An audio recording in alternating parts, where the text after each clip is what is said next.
The Three-Legged Man.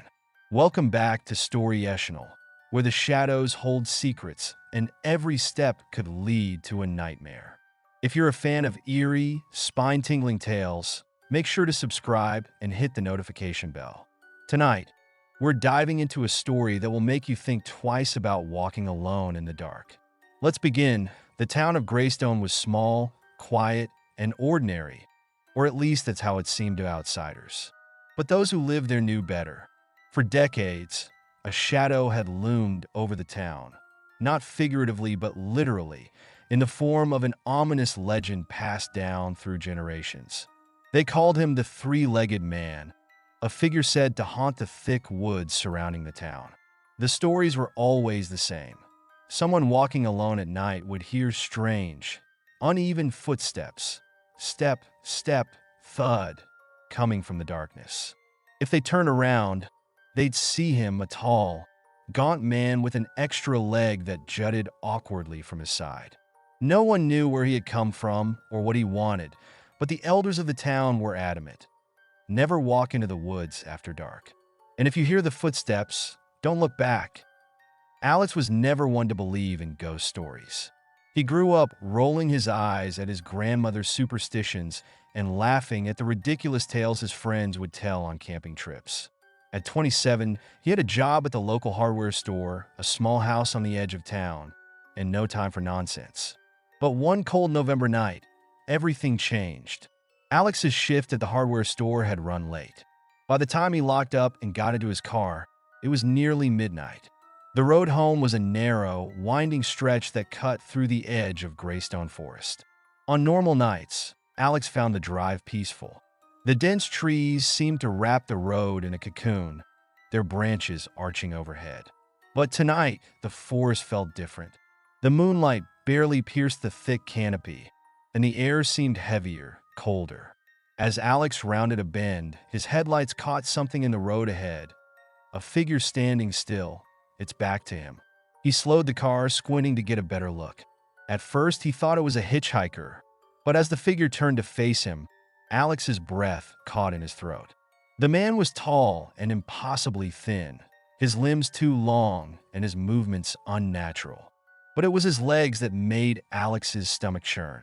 There were three of them, two normal legs and a third one that jutted out from his side, bending at an odd angle. Alex blinked, hoping it was some kind of optical illusion, but the man started walking toward him, and the sound of his footsteps shattered the stillness of the night. Step, step, thud. The sound was rhythmic, deliberate, and horribly wrong. Alex's hands tightened on the steering wheel as he shifted the car into reverse.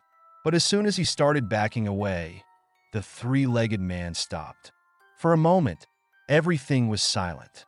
Then the man tilted his head as if he were studying Alex. He raised one long arm and pointed at the car. Alex's pulse quickened. He slammed on the gas, the tires screeching as he sped backward. But the man didn't run after him. Instead, he just stood there, his blank, featureless face staring as the car disappeared around the bend. By the time Alex reached his driveway, his hands were trembling. He locked every door and window in the house, drawing the curtains tight. But no matter how hard he tried, he couldn't shake the image of the man or the sound of his footsteps. The next morning, Alex tried to convince himself it had been a trick of the light, his tired mind playing games. But when he stepped outside to get the morning paper, he froze. There, in the dirt path leading up to his house, were footprints. Three of them, two normal ones and a heavier third print, dragging slightly with each step. The tracks led up to his front door and stopped. The following nights were worse.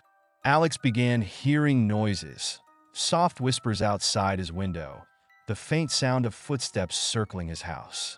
Every time he looked outside, the street was empty. But the feeling of being watched grew stronger, suffocating him. One night, as he lay in bed, he heard it again. Step, step, thud. The sound was coming from inside the house. Alex's heart pounded as he grabbed his phone and turned on the flashlight. Slowly, he crept out of bed, his breath shallow and ragged. The sound grew louder, coming from the hallway. When he stepped into the living room, the light from his phone landed on a figure standing in the corner. It was him. The three-legged man stood motionless, his blank face turned toward Alex. His third leg twitched unnaturally, and the shadows around him seemed to shift and writhe, as if alive. Alex opened his mouth to scream, but no sound came out.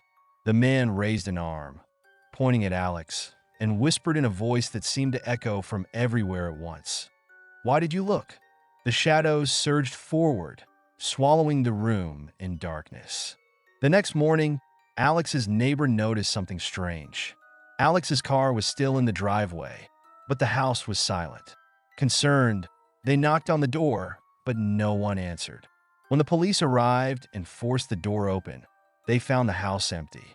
Alex was gone, and the only sign he had ever been there was a set of footprints leading out the front door. Two normal ones and a dragging third. Thank you for listening to tonight's story. If you enjoyed it, don't forget to like, comment, and subscribe to Storyational. And remember, if you ever hear an uneven step thud behind you, don't turn around.